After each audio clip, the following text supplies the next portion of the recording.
Hello friends, welcome to SSC coaching centre. दोस्तों, SSC CGL के लिए आज आपका पार्ट 5 रहेगा। तो चलिए स्टार्ट करते हैं। पहला क्वेश्चन है, ए, बी और सी में 7200 रुपए इस प्रकार विभाजित किए जाते हैं कि ए को बी और सी का मिलकर 20% प्राप्त होता है, लेकिन ए और सी का मिलकर 20% कम प्राप्त होता है। तो सी कितनी राशि प्राप्त करेगा? देखिए, यहां पे हमें जो राशि दी गई है वो 20% प्राप्त कर रहा है। अगर मैं इस 20% की बात करूं तो 20% की फ्रैक्शन वैल्यू क्या होती है? 1/5। ठीक है। और बोला क्या गया है, ए को, किसको? ए को बी और सी का मिलाकर के, बी प्लस सी को मिलाकर के 20% प्राप्त होता है। कहने का मतलब यह हुआ कि बी और सी को अगर 5 प्राप्त होता है मिलाकर के, तो ए को कितना प्राप्त होता है? 1। ठीक है, क्लियर इतनी बात? यहां तक तो कोई समस्या रहेगी नहीं। अब आगे भी बोला गया है, यहां ए को बी और सी का मिलाकर के 20% प्राप्त होता है, लेकिन आगे क्या कह रहा है? ए और सी का मिलाकर के, ए और सी का मिलाकर के 20% कम प्राप्त होता है। ए और सी का मिलाकर के, तो ए और सी का मिलाकर के मतलब बी के लिए होगा, बी की बात नहीं है। तो ए और सी का मिलाकर के 20% कम प्राप्त हो रहा है। कितने का भाई? 20% कम प्राप्त हो रहा है, लेकिन कितने का? तो 20% ही तो है, 20% का कम प्राप्त हो रहा है। तो 20% की फ्रैक्शन वैल्यू 1/5 ही रहेगी। अगर इन दोनों को 5 प्राप्त हो रहा है, तो 5 प्राप्त हो रहा है, तो इनको क्या हो रहा है? 1 कम प्राप्त हो रहा है। बी को क्या हो रहा है? 1 कम। तो 5 से 1 कम प्राप्त होगा, मतलब कि 4 प्राप्त होगा। कोई समस्या नहीं यहां तक। अब यहां पे आपको करना क्या है? सी कितनी राशि प्राप्त करेगा, यह बोला गया। सी कितनी राशि प्राप्त करेगा? अब देखिएगा ध्यान से, यहां पे देखिए, दोनों को अगर मैं जोड़ के देखता हूं तो 6, यहां दोनों को जोड़ के देखता हूं तो 9 आएगा। अलग अलग दिया गया, जबकि तीनों का रेशियो जोड़ने पर सेम आना चाहिए, लेकिन अलग अलग आ रहा है, तो हमें सेम बनाना पड़ेगा। तो इन दोनों को अगर मैं जोड़ूं तो कितना आ जाएगा? 6। और इन दोनों को जोड़ूं तो कितना आ जाएगा? 9। दोनों का क्या करोगे? एलसीएम ले लो। 6 का और 9 का एलसीएम आ जाएगा 18। 6 से काटो 18 को 3 बार में, और 9 से काटो 2 बार में। 6 के सामने क्या है? 3 है। 6 के सामने 3 है। 6 किनका योग था? इनका। तो 3 का मल्टीप्लाई इससे भी कर दो और इससे भी कर दो। कितना हो जाएगा? 3, 5 त्रिक का 15। 9 किसका योग था? इसका। 9 के सामने क्या है? 2। तो 2 का मल्टीप्लाई इसमें भी कर दो और 2 का मल्टीप्लाई इसमें भी कर दो। तो ये हो जाएगा 8 और ये हो जाएगा आपका 10। यहां तक किसी को कोई समस्या? अब देखिए, 8 और 10 18, 3 और 15 ये भी 18। अब क्या हो गया? समान हो गया ना योग। ए बी सी का योग इधर भी 18 और इधर भी 18, योग समान हो गया। पूछा क्या है हमसे? हम ए बी और सी, ए बी सी का योग कितना है भैया? 18 ही तो है। ए और बी और सी इधर भी 18 है योग, और इधर भी 18 है। दोनों का योग दोनों तरफ 18 ही तो है, योग 18 है। ए का योग मान कितना है? 3, और बी का मान कितना है? 8। ए बी सी तीनों का योग 18 है। ए का मान 3 है, बी का मान 8 है, तो सी का मान कितना हो जाएगा? 7 हो जाएगा कि नहीं? तभी तो तीनों का योग 18 आएगा। क्लियर है भाई? ए का मान 3 है, बी का मान 8 है, तो 8 और 3 11 हो गया, और योग है 18, तो सी का मान 7 नहीं हो जाएगा? क्लियर है यहां तक? चलिए, 18 की वैल्यू यहां पे कितनी है? 18 की वैल्यू है 7200। ए बी सी तीनों मिलकर के कितना? 7200।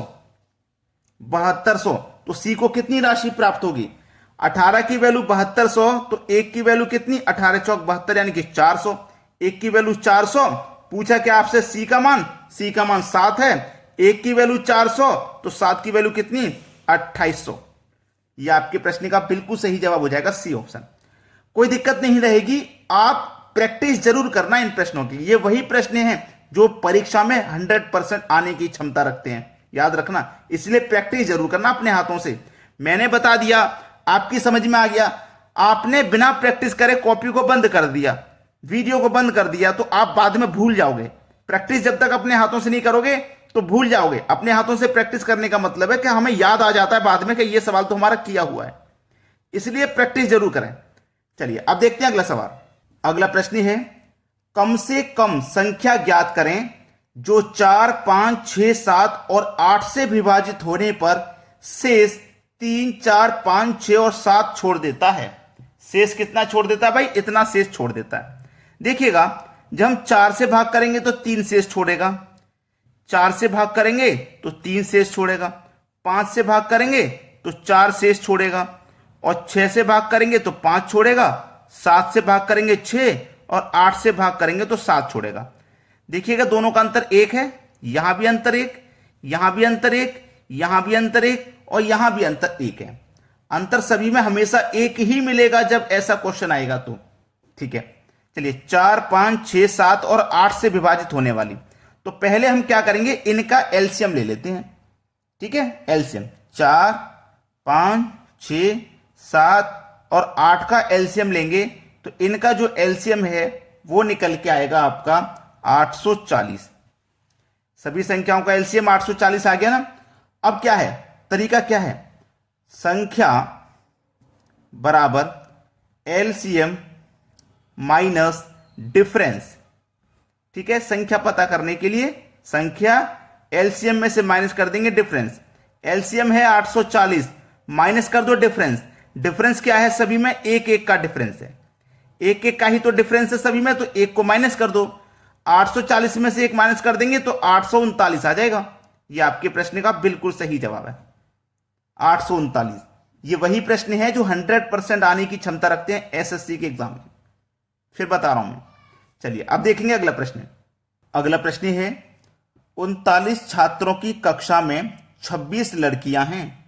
देखिए टोटल छात्र कितने हैं, 39, जिसमें से बोला गया है कि लड़कियां कितनी हैं, 26 हैं। अब टोटल छात्र 39 हैं जिसमें से लड़कियां 26 हैं, तो लड़के कितने हो जाएंगे, 13। ये बॉय हो गए और ये गर्ल। ठीक है, इतना तो सभी को समझ में आ गया, लड़के 13 हैं, लड़कियां 26 हैं। बोला गया है 26 लड़कियां हैं, इन लड़कियों का औसत 42 किलोग्राम है।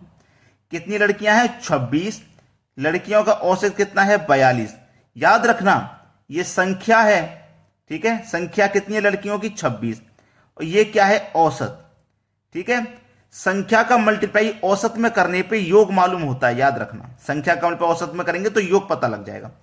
26 का मल्टीप्लाई 42 में करेंगे तो 1092, ये इनका योग हो गया। 26 लड़कियों का औसत वजन इतना था तो योग हो गया 1092। क्लियर इतनी बात। फिर देखिए बाद में कहा गया है कि पूरी कक्षा का औसत वजन इतना है, पूरी कक्षा का, तो पूरी कक्षा में कितने छात्र हैं, 39। पूरी कक्षा की बात कही गई है, तो पूरी कक्षा में लड़का लड़की दोनों मिलाकर 39 छात्र हैं। इनका औसत वजन है 48, तो संख्या का मल्टीप्लाई औसत से कर देंगे तो योग मालूम हो जाएगा।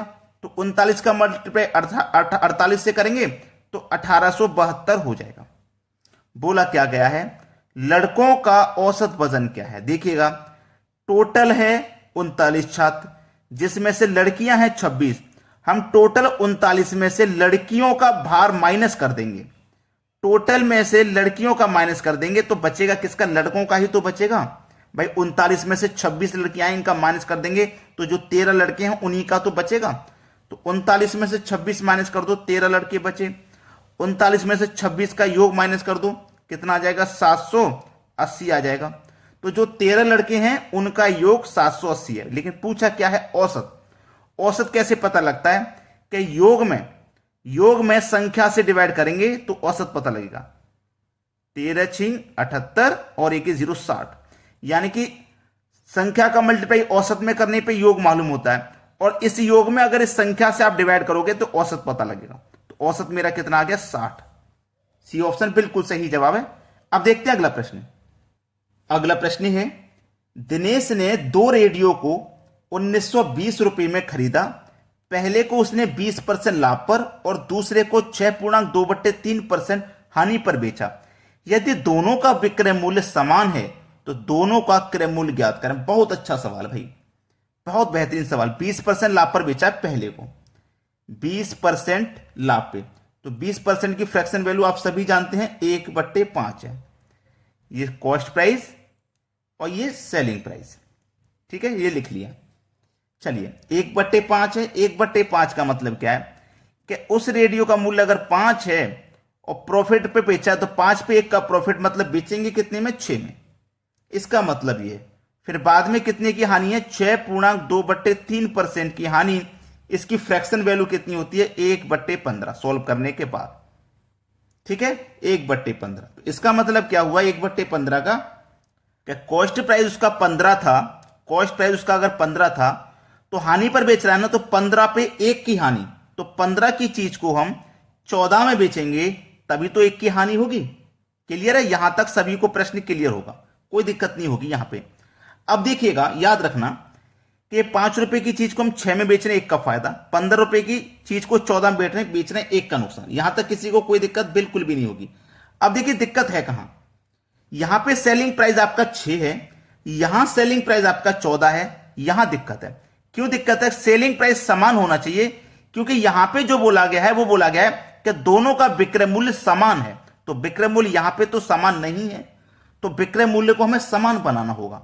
विक्रय मूल्य कितना, यहां पे 6 है, यहां पे कितना है 14, दोनों का एलसीएम ले लो 42, 6 से कटाओ 6 सत्ते 42, 14 से कटाओ 14 त्रिका 42। ए की वैल्यू 7 है, ऊपर वाला मान 6 का था ना, ये 6 लिया था इसका सेलिंग प्राइस, तो इसके सामने 7 है, तो इससे की मल्टीप्लाई 7 से करेंगे, तो 7 पंजे 35, 7 6 42। ठीक है, 14 के सामने 3 है, तो ये 14 वाला है, तो उसके सामने 3 है, तो 3 से मल्टीप्लाई करेंगे, 15 त्रिका 45 और 15 यहां पे 3 14 42, ये कर लिया हमने मल्टीप्लाई। अब देखिएगा यहां पे कितना सेलिंग प्राइस 42 और यहां पे भी सेलिंग प्राइस 42, अब समान हो गया सेलिंग प्राइस। ठीक है, सेलिंग प्राइस कितना हो गया समान, यहां पे भी 42 है सेलिंग प्राइस और यहां पे भी 42 है सेलिंग प्राइस, तो अब सेलिंग प्राइस में कोई दिक्कत नहीं, अब सेलिंग प्राइस हमारा समान हो चुका है।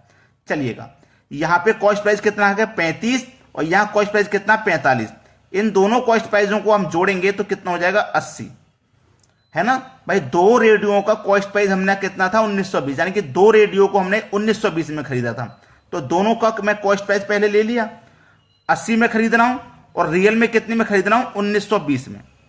ठीक है, चलिए यहां पे मैं 1 की वैल्यू निकाल लूंगा, तो 0 से 0 कट गया, 8 दूनी का 16, 8 चौक 32, 1 की वैल्यू 24 है।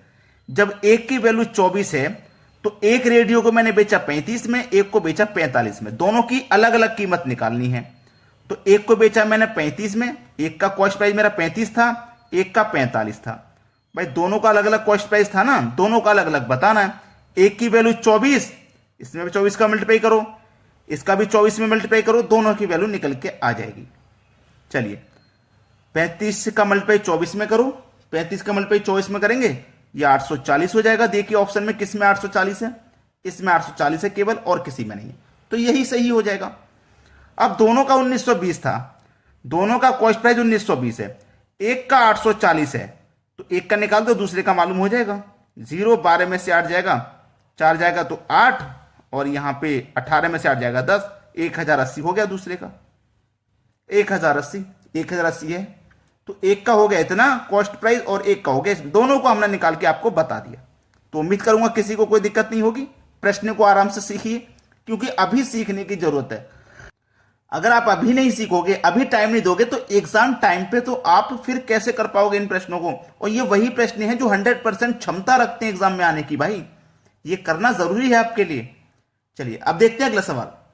अगला प्रश्न है, वस्तु की कीमत 60 रुपए से 40 रुपए प्रति किलो घट जाती है, तो खर्च 16.2/3% से बढ़ जाता है, वस्तु की खपत पर क्या प्रभाव पड़ेगा।